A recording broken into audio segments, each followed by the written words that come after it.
guys, welcome back. Something a little bit different today, as you've just seen. We are down with Dean at his workshop and his Mk1 Escort, aptly named Ellie May.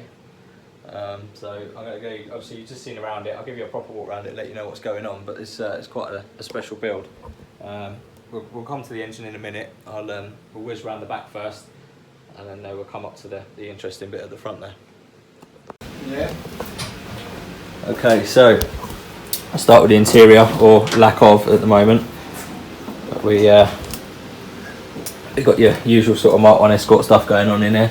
Apart from the fact that the more eagle-eyed of you will know, and would have noticed already, that it's got 4 doors and not 2, which is quite nice, because you don't see an awful lot of 4 doors that get this sort of special treatment. So nice to be a bit different and a bit more out there. So yeah, interior wise, there's not a lot in here at the moment. Obviously you can see Dean started making up his brake lines there, bias adjuster, line lock and stuff, and then there's some lines in there for the fire extinguisher for the front and back, and the roll cage in here, safety devices, with a few extra add-ons. Those of you that have watched any of my Fiesta videos will have already heard me talk about Steve from BRC Restorations. Steve did most of the body work on this, and whilst it was in his shop, he's made up these gussets here to tie the B pillars together. Obviously, being that it's a 4-door, not a 2-door, the B pillars come slightly further back than they would normally. So Steve's just made up a couple of gussets here to tie the 2 in, which is a nice little touch. And he was also, whilst he was there, he made up a new firewall parcel shelf and used a bead roller to put Dean's name in, which is a nice little touch. I've not seen it on anyone else's car, so that's a nice little touch there. Coming round to the back, the idea is we're going to keep the old fill filler. It's not going to be changed for the one that most people use. We've got the Group 4 fabrications, fuel tank in the back there, pump set down there quite nicely. So there'll be a nice little setup in there, and then are we having a spare wheel in here, Dean? Yeah, it's going to have a spare wheel post in the centre with a three-way ratchet strap holding the spare wheel in the centre, and that's going to leave basically the 2 kind of tubs, sort of spare wheel wells, and the old tank well free for spare tools, or if we're going out, then obviously a few snacks. Maybe like picnic blanket, that sort of stuff. Snacks and drinks. A few areas sort of just essentials, tools and snacks and drinks for a nice drive on a nice day. So yeah, it's functional, but there's enough space to put a few other bits and bobs in there as well. And I may look to have 2 spare wheels as opposed to 1, because I'm running a staggered, or going to be running a staggered set of wheels. I'm going to run 8s on the back, 7s on the front. So if I do get a puncture, I may be tempted to just run 2 7-inch spare wheels, so that I can switch over to 7s and keep things all even. Yeah, talking about staggered wheels, these aren't actually, show you under there, there's actually no axle or anything on the car yet, so it's not, they're just sitting on dollies, so you can kind of get an idea of the position of the wheels. But obviously we'll have, what's on the back, sorry? The 8J ET-12, I believe, on the back. Okay. 8J on the back, and then these are the front ones. What are you running on the front, Dean? They are 7J ET0 on the front. So once again, genuine Weller 8-spoke wheels. Going to be running 185 55 R13s on the front, and then 215 55s again, or 50s on the back. So quite a staggered setup, but I'm aiming for more of a grip setup as opposed to being slammed, tucked, that sort of thing. So it's more about handling and performance in my eyes for this build. Forget the scene points. It's all about handling. Give it a nice staggered setup, nice stance to it, and like Dean's just said, give it a nice, hopefully give it a real nice setup for performance rather than for looks. But you'll still get the nice look with it, but just there's a purpose to it more than anything. Yeah, just a bit of a side note as well with the suspension. It's Group 4 spec tension strut front suspension with coilovers, which means I've not got an anti-roll bar per se. It's just a pure, basically an arm that comes to the front anti-roll bar mount, and on the back end it's gone with an A-frame, so I've not gone for a 4-link, I've not gone for anti-tramp, and basically purely to avoid cutting the shell where the back seat would originally go. I've gone with an A-frame, which is a short circuit oval type setup that's been sort of utilised. It came from a company called Milton Race Prep, who were well known a good few years back for the hot rod short oval circuit scene, and they are still making genuinely sort of for Anglias, Cortinas, that sort of thing. They do just some Escort stuff as well, so hence the A-frame for mine. So still on leaf springs, gas adjustable shocks on the back plus the A-frame, and then gas coilovers on the front with the tension strut set up. So it should handle rather nicely once it's set up. Wonderful. And then coming around to the front, the business end, the bit everyone loves. So you've got a nice little aluminium spoiler on there. It's a nice little touch, I like that, rather than the fiberglass one. It's a little aluminium one there, made up by a guy called Murph, who does an awful lot of Escort stuff.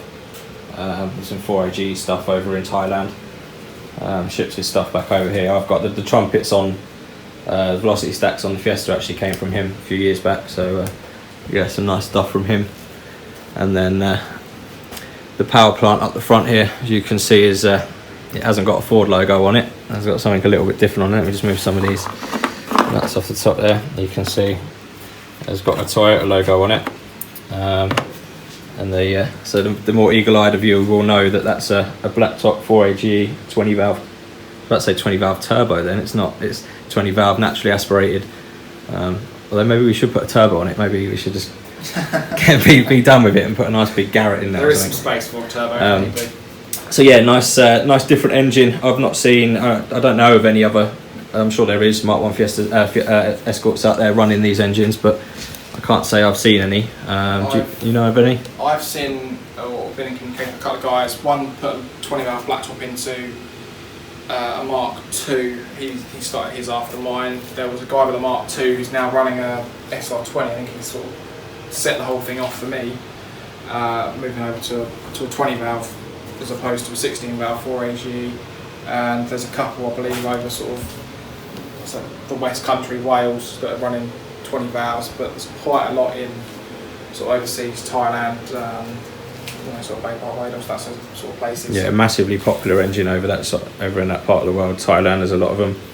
I think probably because we must have scrapped most of our Corollas and things over here and sent them over there to be used. So there's an abundance of these types of engines and stuff over there, which this is a shame because it's. It'd be nice if there's a few more over here, but. Well, I believe this engine was only available in Ireland, and basically it's a Jap import engine. We never actually got the 20 valve black tops over here, I believe, or very few. Okay, that makes sense. This lovely little 105 speed exhaust manifold on there. It's a nice piece of work of art there. It's lovely. So yeah, and then obviously Dean's sticking with the standard throttle bodies for now. There was talk of maybe changing it up a little bit for the time being. I think this is actually your mock-up engine, isn't it? This is not the engine that's going to be in there when it actually hits the road. This is just a spare that Dean's got for mock-up. Hence why none of the intakes are taped over or anything like that. Actually seen there. If Dean's still got a few photos, I might throw them on my Instagram later of when he rebuilt the ITBs that he's actually going to be using. They got rebuilt. They look quite nice now. A little oil cooler on the front now. So yeah, nice little setup, and once it gets on the road, I'm sure it's going to have a nice little poke to it. There's a lot of goodies going. It's not by no means is going to be a standard engine. I won't go into that now. We'll save that for another day. But there's a lot of goodies that are going into the block, so it won't be standard by any means. Should make a nice lot of power and rev to a fairly decent number. So yeah, just to sort of go a bit further with that, the initial build is basically to get the car set up. I've got a mate at rallies who's going to help me with setting up the suspension and get the handling correct, and just to how he's rallied Escorts for 30 odd years, so he knows what he's doing.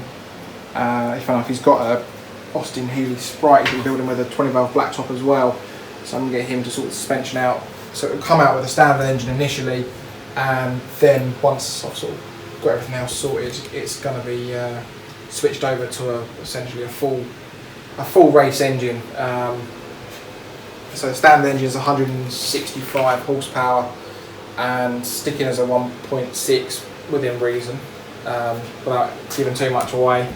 We're looking possibly 250 odd horsepower, revving to just over 9,000 RPM. The limit for that at the moment is the alternator.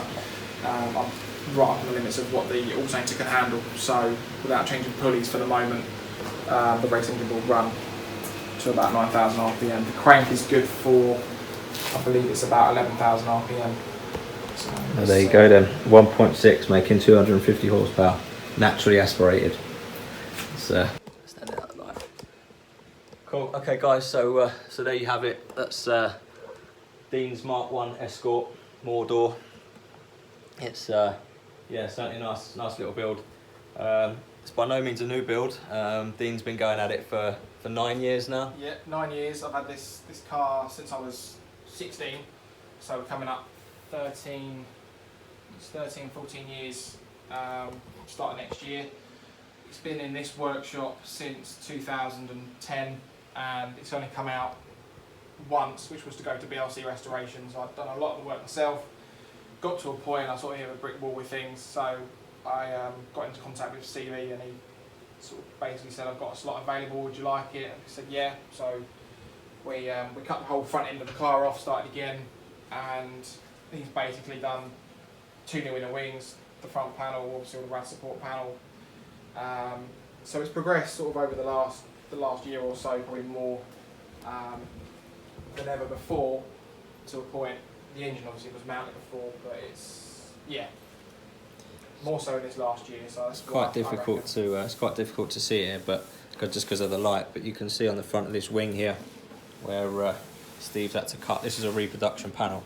Steve's had to cut both the wings and add a good, I mean that's a good 10 mil in there to make it fit. And the other problem we had was it was hitting the top fender here, and it was crashing with the door jamb as well. So as always, Steve's done a top job with it, and now it's back in, and it's. I mean, I've seen this car. I've not seen this car for about a year in person, and it's come along more in the past 12 months than it has in the past 8 years. So yeah, exciting times, and it's looking like it's finally going to end up on the road. So yeah, so we'll leave the video there. As always, get comments in the section below. Let us know what you think. It's a really exciting little project. I can't wait to go out in it and see how it handles and what it's made of.